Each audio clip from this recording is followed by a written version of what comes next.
¿Qué tal? Buenas noches, yo soy Rodrigo Jiménez Solomon. Esto es Ciudad, un espacio de reflexión, de debate, de entrevista, de los temas más relevantes que suceden en nuestro país y el resto del mundo.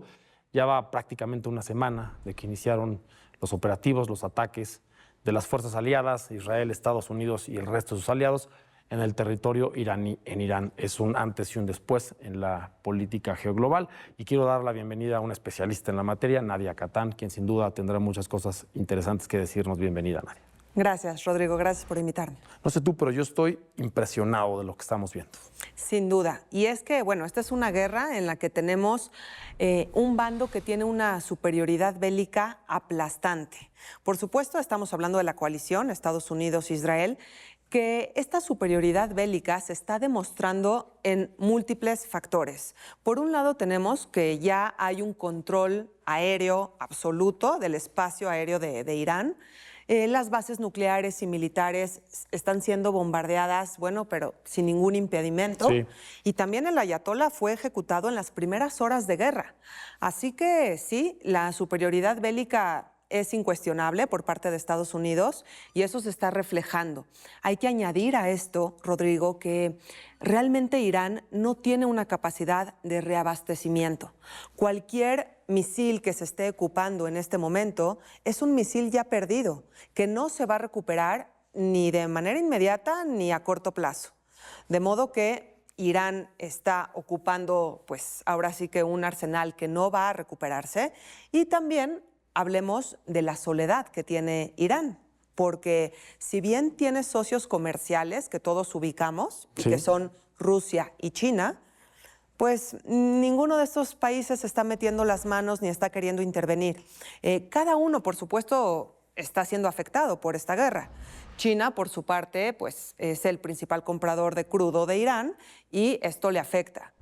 Rusia, Putin necesita los drones que le provee Irán y también esto le afecta. Sin embargo, estas no son razones suficientes, Rodrigo, para que ni China ni Rusia intervengan en el conflicto.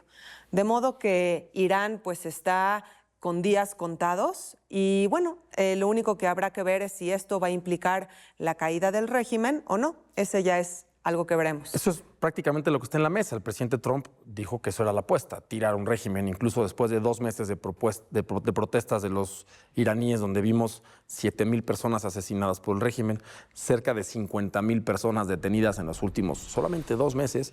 Bueno, Estados Unidos está bombardeando y el presidente Trump dijo, aprovechen esta oportunidad histórica para hacer un cambio de régimen. Pero un cambio de régimen no solo es en palabra, ni con bombazos matando al ayatolá Jamenei. Al final hay guardias revolucionarias iraníes por el largo y ancho de su país, que tienen el control de las armas, digamos, en tierra, y hay que juzgar cuáles son las capacidades reales post-bombardeos de este equipo estatal que tiene Irán. Sin duda. A ver, qué bueno que mencionas eso, porque sí es importante que hablemos de las fortalezas que tiene Irán.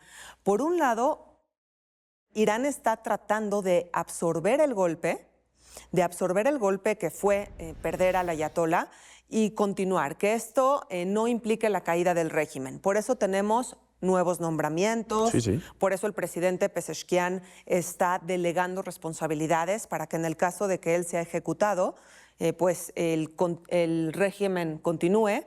Y bueno, yo considero que ahorita ser ayatolá o presidente o tener cualquier cargo público en Irán es un deporte de alto riesgo, Claro. Pero esa es la apuesta, que el régimen no colapse por parte de Irán. Pero hay fortalezas que sin duda las debemos de tomar en cuenta. Y una fortaleza, como bien lo mencionas, son las guardias revolucionarias. Sí. Estas personas que a mí sí me están recordando un poquito a los kamikazes japoneses de la Segunda Guerra Mundial, porque son personas que, a pesar de que están plenamente conscientes que no tienen posibilidades de una victoria, continúan en una lucha, aunque esto represente sacrificar sus vidas. Así que tenemos guardias revolucionarias que todavía no tienen la más mínima intención de deponer las armas, eso hay que tomarlo en cuenta, y sin duda la fortaleza más importante de Irán es el estrecho de Hormuz. Hay personas que están un poquito perdiendo el tiempo revisando si el estrecho de Hormuz está abierto o cerrado.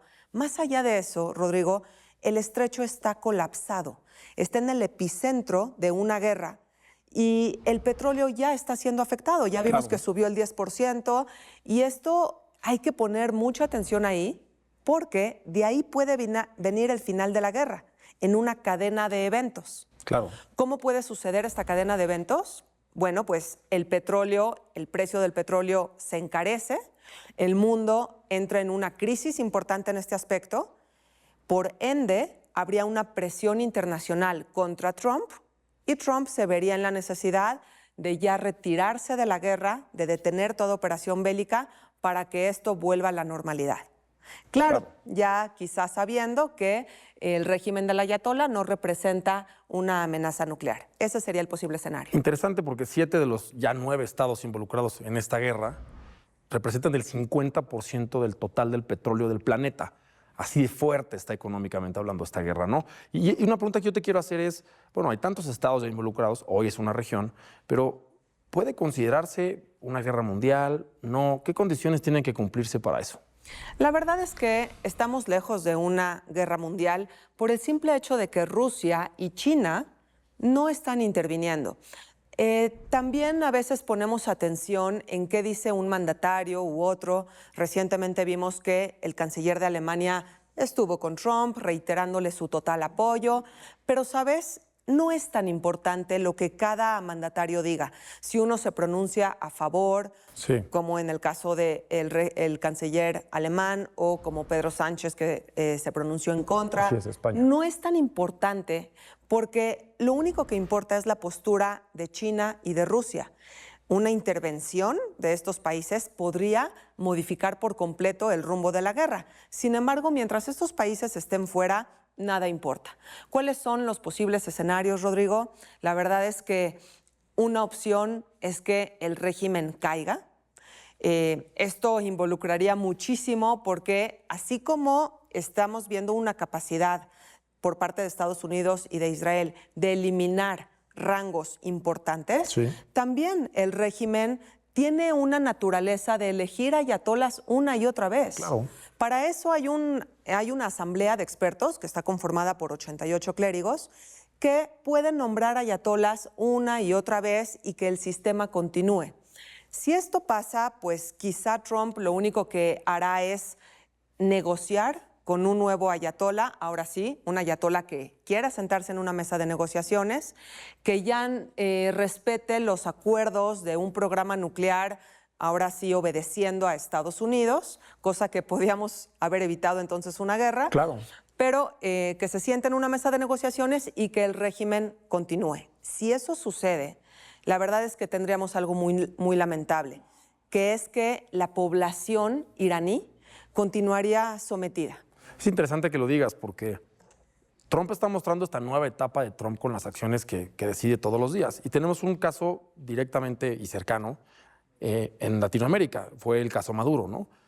Sacan a Nicolás Maduro de Venezuela, no cae el régimen de Maduro, llega una presidenta interina y los Estados Unidos están negociando y trabajando con este régimen, ¿no? Es una nueva etapa de los Estados Unidos, a diferencia de Irak, a diferencia de Afganistán, donde entraron, reventaron, mandaron tropas, intentaron poner un nuevo gobierno y no funcionó. Más bien están diciendo, trabajemos con los poderes fácticos, con quien tiene capacidad política y territorial y lleguemos a acuerdos que sean beneficiosos para ambos países. Podemos pensar que eso sucedería en las próximas 4 semanas. Acabemos con sus capacidades aéreas, navales, que prácticamente ya se acabaron. Las territoriales implicarían sí o sí, Nadia, meter tropas estadounidenses. Ya hay 50,000 por ahí, pero no es suficiente. Entonces, podremos pensar en esta etapa de decir, como en Venezuela, Trump va a haber un nuevo ayatolá, un nuevo gobierno y vamos a platicar.